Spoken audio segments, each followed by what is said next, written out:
ഒരിടത്തൊരിടത്തൊരിടത്ത് ഒരു ഗ്രാമത്തിൽ അതിസുന്ദരിയായ പെൺകുട്ടിയും അവളുടെ അച്ഛനും താമസിച്ചിരുന്നു. അവർ വളരെ ദരിദ്രരായിരുന്നു. അന്നന്ന് കിട്ടുന്നതുകൊണ്ട് ഉപജീവനം നടത്തുന്ന ഒരു കൊച്ചു കുടുംബമായിരുന്നു അവരുടേത്. ഈ പെൺകുട്ടിയാണെങ്കിൽ എല്ലാ ദിവസവും വീടിനരികിലുള്ള ഒരു സ്ഥലത്ത് ഒരു ദേവതയോട് പ്രാർത്ഥിക്കുമായിരുന്നു.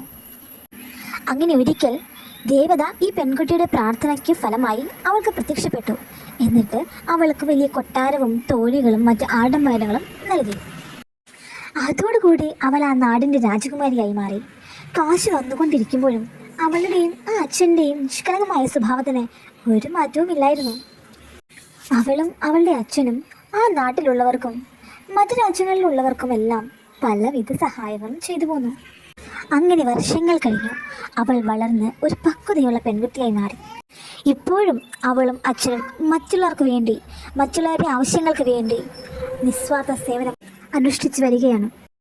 അപ്പോൾ കൂട്ടുകാരെ, നിങ്ങൾക്ക് ഈ കഥ ഇഷ്ടമായിട്ടുണ്ടെങ്കിൽ ഉറപ്പായും എൻ്റെ ചാനൽ ഒന്ന് സബ്സ്ക്രൈബ് ചെയ്തേക്കണേ.